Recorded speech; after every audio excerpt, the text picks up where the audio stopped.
திண்டுக்கல் பேருந்து நிலையம் அருகே நள்ளிரவில் திருநங்கைகளுக்கும் ஆட்டோ ஓட்டுநருக்கும் இடையே கடும் மோதல். பரபரப்பு வீடியோ காட்சிகள் சமூக வலைதளங்களில் வைரல்.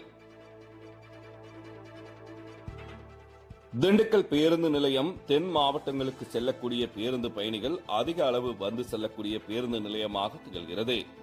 சமீப காலமாக பேருந்து நிலையத்தை சுற்றி திருநங்கைகளின் அட்டூழியம் அதிகளவு இருப்பதால் பேருந்து பயணிகள் அச்சத்துடனேயே திண்டுக்கல் பேருந்து நிலையத்திற்கு வந்து செல்லக்கூடிய அவல நிலை நிலவி வருகிறது.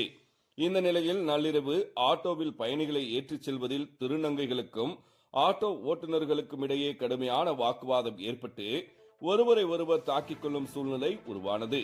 திருநங்கைகள் 10க்கும் மேற்பட்டோர் ஆட்டோ ஓட்டுநர்கள் சிலர் பேருந்து நிலையம் அருகே திருவள்ளுவர் சாலையில் ஒருவரை ஒருவர் தாக்கிக் கொண்ட சம்பவம் பெரும் அதிர்ச்சியையும் பரபரப்பையும் ஏற்படுத்தியுள்ளது. இதுகுறித்த வீடியோ தற்போது சமூக வலைதளங்களில் வைரலாகி வருகிறது. மேற்படி சம்பவம் குறித்து மாவட்ட காவல் கண்காணிப்பாளர் நடவடிக்கை எடுக்க வேண்டும் என்று பயணிகள் மற்றும் சமூக ஆர்வலர்கள் வேண்டுகோள் விடுத்துள்ளனர். சனிக்கிழமை இரவு 11 மணி அளவில் கிடைக்கப்பெற்ற தகவல்.